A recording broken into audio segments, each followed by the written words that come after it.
ಮೊದಲನೆಯದಾಗಿ gift Nifty update. ಇಂದು ಮಾರುಕಟ್ಟೆಯ ಆರಂಭದ ಮುನ್ಸೂಚನೆ ನೀಡುವ ಗಿಫ್ಟ್ ನಿಫ್ಟಿ ಶೇಕಡಾ 3.34ರಷ್ಟು ಭಾರೀ ಏರಿಕೆಯನ್ನು ದಾಖಲಿಸಿದೆ. ನಿನ್ನೆ ಭಾರತೀಯ ಮಾರುಕಟ್ಟೆಯಲ್ಲಿ ಕಂಡುಬಂದಿದ್ದ ಕುಸಿತದ ನಂತರ ಇಂದು ಹೂಡಿಕೆದಾರರಲ್ಲಿ ಹೊಸ ಭರವಸೆ ಮೂಡಿದೆ. ಜಾಗತಿಕ ಮಾರುಕಟ್ಟೆಗಳ ಸಕಾರಾತ್ಮಕ ಚಲನೆಯಿಂದಾಗಿ ಇಂದು ನಮ್ಮ ಮಾರುಕಟ್ಟೆಯು ಶೇಕಡಾವಾರು ಆಧಾರದಲ್ಲಿ ಉತ್ತಮ ಲಾಭವನ್ನು ನೀಡುವ ನಿರೀಕ್ಷೆಯಿದೆ. ಈಗ ಸುದ್ದಿಯಲ್ಲಿರುವ ಟಾಪ್ 3 ಷೇರುಗಳ ಬಗ್ಗೆ ತಿಳಿಯೋಣ. ಒಂದನೆಯದಾಗಿ ಇನ್ಫೋಸಿಸ್. ಈ ಐಟಿ ದೈತ್ಯ ಕಂಪನಿಯು ಫಾರ್ಮ್ಯುಲಾ ಇ ರೇಸಿಂಗ್ ಜೊತೆಗೆ ಜಾಗತಿಕ ಎಐ ಪಾಲುದಾರಿಕೆಯನ್ನು ಘೋಷಿಸಿದೆ. ಕಂಪನಿಯು ತನ್ನ ಕೃತಕ ಬುದ್ಧಿಮತ್ತೆ ತಂತ್ರಜ್ಞಾನವನ್ನು ರೇಸಿಂಗ್ ಕ್ಷೇತ್ರದಲ್ಲಿ ಬಳಸಲು ಮುಂದಾಗಿರುವುದು ಹೂಡಿಕೆದಾರರ ಗಮನ ಸೆಳೆದಿದೆ. ಎರಡನೆಯದಾಗಿ ಟಾಟಾ ಮೋಟಾರ್ಸ್. ಕಂಪನಿಯು ಏಪ್ರಿಲ್ 1ರಿಂದ ತನ್ನ ಪ್ಯಾಸೆಂಜರ್ ವಾಹನಗಳ ಬೆಲೆಯನ್ನು ಸರಾಸರಿ ಶೇಕಡಾ 0.5ರಷ್ಟು ಹೆಚ್ಚಿಸುವುದಾಗಿ ತಿಳಿಸಿದೆ.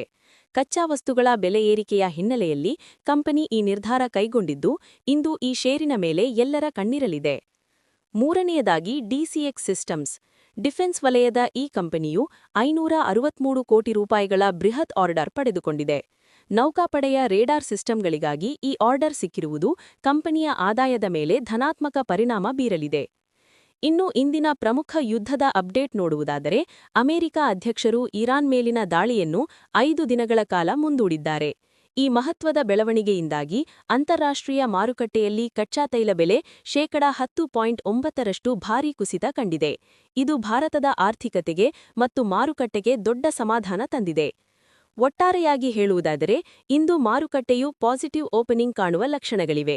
ಆದರೂ ಹೂಡಿಕೆದಾರರು ಜಾಗತಿಕ ಸುದ್ದಿಗಳ ಮೇಲೆ ನಿಗಾ ಇಡುವುದು ಉತ್ತಮ. ಇದು ನಿಮಗೆ ಇಂದಿನ ಎಲ್ಲ ಅಪ್ಡೇಟ್ಗಳನ್ನು ತಲುಪಿಸುವ ಸಣ್ಣ ಪ್ರಯತ್ನವಾಗಿತ್ತು. ನಾವು ನಿಮಗೆ ನಿರಂತರವಾಗಿ ಇಂತಹ ಮಾಹಿತಿಗಳನ್ನು ನೀಡುತ್ತಿರುತ್ತೇವೆ. ನೀವಿನ್ನೂ ಸಬ್ಸ್ಕ್ರೈಬ್ ಆಗಲಿದ್ದಲ್ಲಿ ಈಗಲೇ ಮಾಡಿ. ನಮಸ್ತೆ.